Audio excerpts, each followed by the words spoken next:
Kita belajar Pancasila, kita bernafas dalam sila-sila. Selamat pagi anak-anak. Selamat pagi Pak Guru. Apa kabar hari ini? Luar biasa. Luar biasa. Pak Guru harap semangat kalian akan terpancar dalam pembelajaran. Untuk pembelajaran kita pada pagi hari ini, Pak Guru minta kalian mengikutinya dengan baik. Jangan ada yang mengikutinya setengah-setengah hati. Sehingga materi yang akan Pak Guru sampaikan kalian bisa ambil maknanya, pahami, sehingga berguna bagi kehidupan kalian. Untuk hari ini Pak Guru ingin cek hadirin. Hadir semua? Hadir. Erni, kenapa minggu lalu tidak sekolah? Sakit Pak Guru. Sakit. Kalau sakit harus beri izin lewat surat izin. Akan membuka dengan doa. Siapa yang akan buka dengan doa? Sarah, silakan. Semua berdiri. Teman-teman, sebelum kita belajar, mari kita berdoa menurut agama dan kepercayaan kita masing-masing. Berdoa dimulai.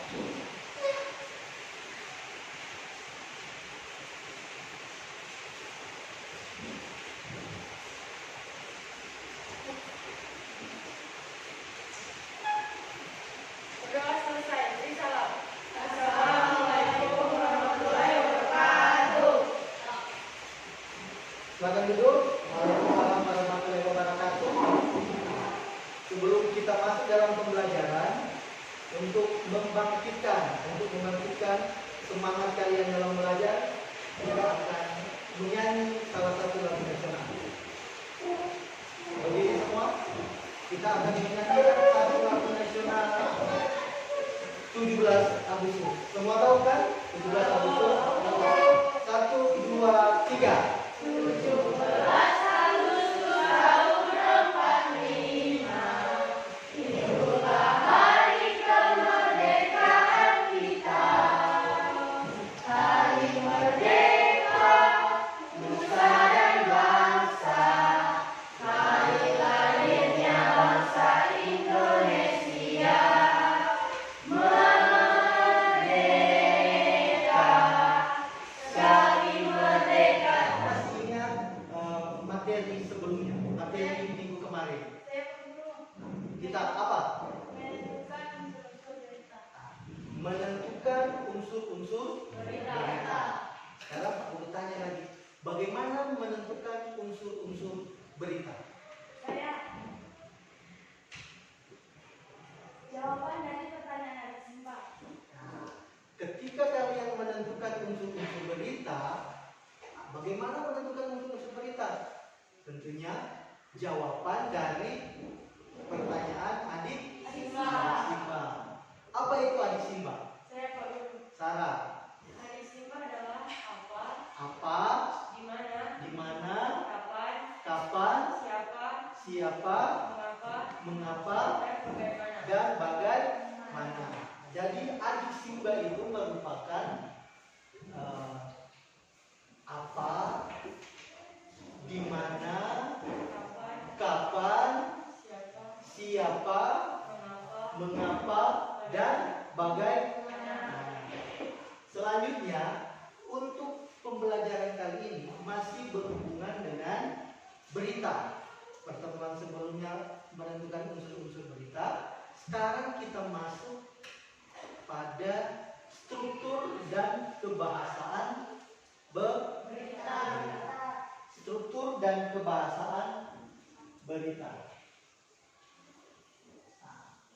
Untuk kompetensi dasar, semua perhatikan di slide. Yang baca semua? Untuk pertemuan kali ini, kompetensi dasar adalah menelaah struktur dan kebahasaan teks berita. Itu mengenai kompetensi dasar yang harus kalian capai. Kemudian indikator pencapaian. menentukan struktur dan kaidah kebahasaan pada teks berita. Kemudian yang kedua, merinci struktur dan kebahasaan pada teks berita.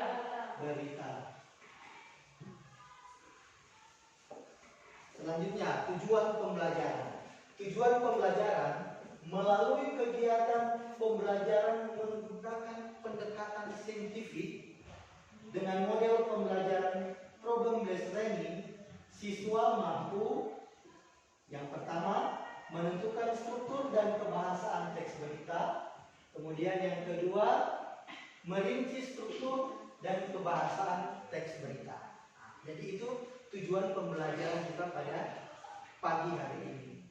Kemudian untuk penilaiannya ada penilaian sikap, ada penilaian pengetahuan. Kalau penilaian sikap itu yang sikap kalian di dalam proses pembelajaran. Kemudian penilaian pengetahuan, hasil yang kalian dapati selama pembelajaran. Coba kalian perhatikan atau cermati gambar yang ada di tayangan. Gambar apakah itu? Koran.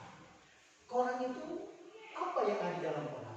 Berita. Tentunya kan berita yang ada di dalam koran. Berbeda dengan berita yang ada di dalam televisi. Kalau di dalam televisi, berita tersebut berbentuk video. Kalau koran dia berbentuk apa? Tulisan yang dicetak, yang ditulis. Coba kalian perhatikan dulu mengenai berita yang ada di video berikut ini.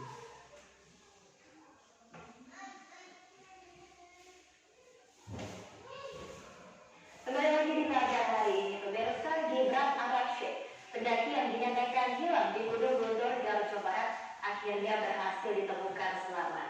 Setelah 5 hari hilang, Gibran ditemukan dalam kondisi lemas dengan sejumlah luka di bagian kaki.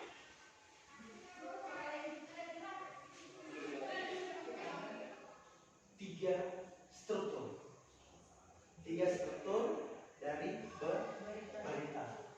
Yang pertama, leader atau kepala berita. Kemudian yang kedua, body atau tubuh berita. Baru yang ketiga adalah ekor. Ada pertanyaan mengenai struktur teks berita? Ada pertanyaan?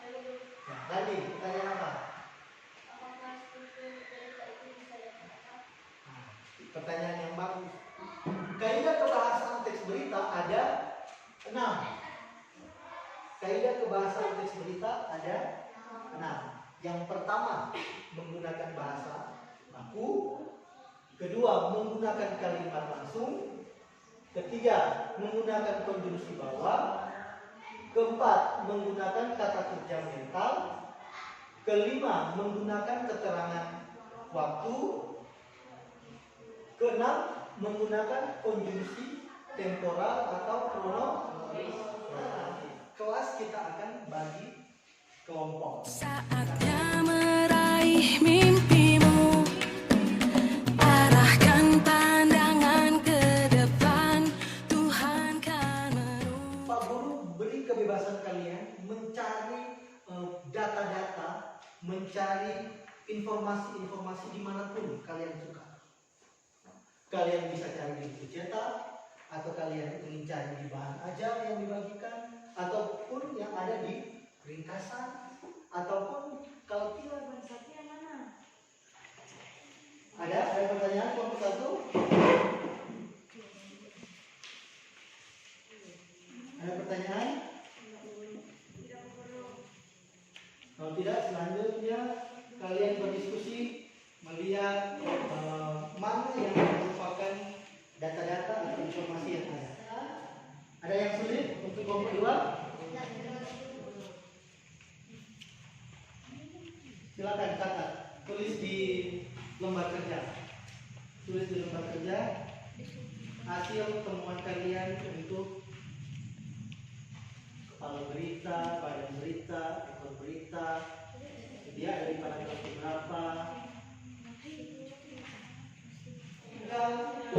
menit lagi, waktu pengerjaan tinggal 5 menit lagi. Jadi masing-masing kelompok segera menyelesaikan tugas. Nah, seperti itu. Bagian itu tulis di sini. Nah, seperti itu. Ayo berdiskusi. Siapa kelompok yang menyelesaikan lebih awal akan mendapatkan nilai yang lebih mantap, lebih bagus dari kelompok yang akhir melakukan presentasi. Untuk kebahasaannya jangan lupa tulis di sini. No. Ayo, kelompok 1 bergegas. Iya. Kondisi kalimat langsung juga tulis di sini. Kalimat langsung jangan lupa kalimat langsung itu ditandai dengan tanda petik dua. Ayo, kelompok 1. Kelompok mana yang selesai terlebih dahulu akan mendapatkan nilai yang lebih baik dari kelompok yang akhir penyelesaiannya. Ayo berdiskusi, jangan lupa jawaban dicatat atau ditulis dalam LKPD. Nah, kalau kelompok 1 yang Perbedaan terpegang tangan dan berlari, singkirkan egomu, oh kawan. ada pertanyaan, silakan Randi. Baiklah, kali ini saya akan presentasikan hasil kelompok 1. Struktur berita. 1. Kepada berita, paragraf ke-1. Muhammad Gibran Ar-Rasyid, warga kampung Cikanggu, Desa. Untuk kelompok 2 ada perbedaan atau ada yang masukan atau ada yang lain dari jawaban dari kelompok 2 ada? Ya, Stefan, mana yang berbeda Stefan? 2 kalimat langsung. Kalimat langsung. Kalau kelompok 2 kalimat langsung yang apa? Detik alhamdulillah jam 17.00 di korban sudah ditemukan oleh tim SAR gabungan dan sudah ditangani oleh tim medis di Puskesmas Taronggo. Tutup tanda kutip kata Supriyono. Intinya jawaban dari kelompok 1 dan kelompok 2 itu benar. Tadi kan Pak Guru bilang untuk kata kalimat langsung dia itu diawali dengan tanda kutip, dibuka dulu dengan tanda kutip, baru diakhiri dengan tutup tanda kutip. Kita berikan tepuk tangan untuk kelompok 1. Pak Guru akan memberikan pertanyaan-pertanyaan refleksi. Pertanyaan-pertanyaan refleksi untuk kalian jawab. Pertanyaan pertama, apa yang kalian pahami ketika kalian belajar mengenai materi berita? Siapa yang bisa menjawab? Silakan Sarah. Kami memahami struktur berita terdiri dari kepala Berita. Ya, pertanyaan kedua. Ketika kalian mengikuti pembelajaran saat ini, kesulitan apa yang kalian dapati? Siapa yang bisa menjawab? Vino, kesulitan apa yang Vino dapati ketika mempelajari materi berita ini? Kami tidak mengalami kesulitan dalam. Nah, selanjutnya kita masuk pada kesimpulan. Kita membuat kesimpulan bersama. Struktur berita ada 3. Yang pertama apa? Kepala berita. Kemudian badan berita. Ekor berita. Selanjutnya, untuk pertemuan selanjutnya minggu depan masih berhubungan juga dengan berita. Masih berhubungan juga dengan berita, tapi mengenai cara penyajian berita.